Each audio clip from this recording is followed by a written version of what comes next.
मैं विशाल, जो कि अपने जवानी के 22वें साल में हूँ। मेरा गोरा रंग, साथ ही लंबा कद 5 और कसरती बदन सबको अच्छा लगता है।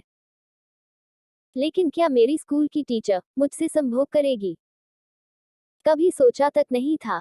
6 महीने पहले मैंने गोरखपुर से दिल्ली जाने के लिए एक्सप्रेस ट्रेन में टिकट लिया। तो मेरी टिकट द्वितीय वातानुकूलित डब्बे में थी और ट्रेन रात के 12:15 गोरखपुर जंक्शन पर आई। फिर मैं ट्रेन के डिब्बे में सवार हुआ और अपने बर्थ पर आकर बैठ गया। 4 बर्थ की कूप में मैं अकेला बैठा था कि तभी एक 40-42 साल की औरत आए और उसके साथ एक लड़का था, जिसने एक बैग बर्थ के नीचे रखकर महिला से बोला, ठीक है आंटी, चलता हूँ, पहुंचकर कॉल कीजिएगा। और वो महिला अपने बर्थ पर चादर लगाने के लिए थोड़ा झुकी, तो मैं भी अपने बर्थ पर चादर लगाने लगा और उस महिला के झुकने से उसकी बड़ी बड़ी ब्लाउज से बाहर निकल रही थी।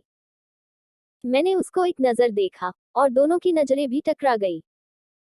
फिर वो अपने बर्थ पर बैठकर मुझे देखकर बोली, तुम सेकेंडरी स्कूल में पढ़ते थे? मैंने उनको ध्यान से देखा और बोला, जी आप कल्पना मैडम है ना? वो मुस्कुराई और बोली, चलो पहचान तो लिया, किधर जा रहे हो? मैं दिल्ली में छोटे अंकल रहते हैं, वहीं जा रहा हूँ। तो कल्पना मैडम नीले रंग की साड़ी, पेटीकोट और ब्लाउज में मस्त दिख रही थी। और जैसे वो उठकर कूप से बाहर गई, उनके गोल गद्देदार के फांकों को टकराते देख मेरा फनफना उठा। लेकिन ये तो मेरी शिक्षिका थी। मार्च का महीना था, तो बसंत ऋतु का सुहावना मौसम था और मैं ट्रेन में सवार होने से पहले ही 2 बोतल बियर पीकर मस्त हो चुका था। फिर मैडम आकर बोली, ठीक है अब लाइट बंद करती हूँ, आराम से सो जाओ। मैं बर्थ पर लेटा हुआ बोला, मैडम आप ही दिल्ली जा रही है? मैडम हंसते हुए बोली, हाँ, मेरे पति वहीं नौकरी करते हैं, तो महीने में एक बार मैं उनसे मिलने चली जाती हूँ और वो भी आते रहते हैं। मैं हूँ, तब तो आपको काफी दिक्कत होती होगी।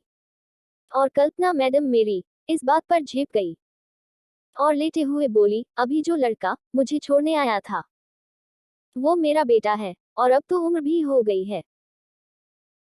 मैं समझ गया था कि मैडम मेरी बात का अर्थ समझ चुकी है। वैसे भी वो बात अनायास ही मेरे मुंह से निकल गई थी। ट्रेन पूरी गति से चल रही थी। फिर कुछ देर बाद टी टी टी ने आकर हम दोनों का टिकट चेक किया और अब हम दोनों लेटने की बजाय बैठे हुए थे। तो मैडम बोली, इधर आकर बैठो। मैं कुछ समझ नहीं पाया और उनके बगल में जाकर बैठ गया।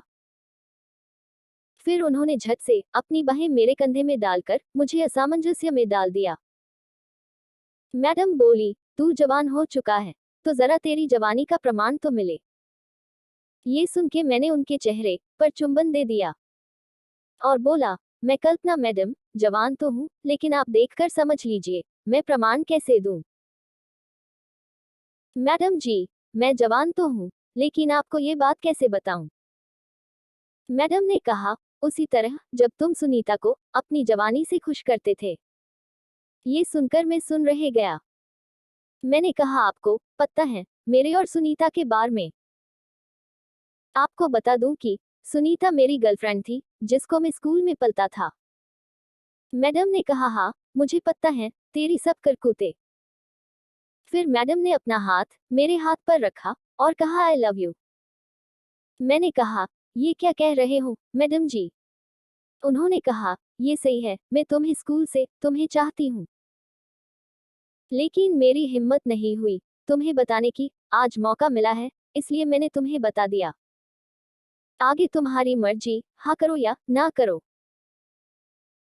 मैडम जी दिखने में बहुत खूबसूरत थी। मैं ज्यादा सोचा नहीं और हाँ कर दिया। मैंने मैडम को किस किया, तो मैडम ने भी मेरा साथ देना शुरू कर दिया। उसके बाद हम दोनों ने अपनी अपनी आग बुझाई और हम दोनों शांत हो गए। मैडम ने कहा कि आज जितना मजा मुझे कभी नहीं आया, क्योंकि मेरे पति कभी कभी मुझे संतोष करते हैं, इसलिए आज से मैं तुम्हारी पत्नी हूँ और तुम मेरे पति। मैंने कहा, तो ठीक है, जैसी मेरी पत्नी की मर्जी। इसके बाद मैडम जी और मैं रोज मजा लेते हैं। दोस्तों, ऐसी ही ऑसम कहानियां पढ़ने और सुनने के लिए हमारे चैनल ऑसम कहानियां को प्लीज लाइक करना और अपने खूबसूरत दोस्तों के साथ शेयर करना और सब्सक्राइब करना। धन्यवाद।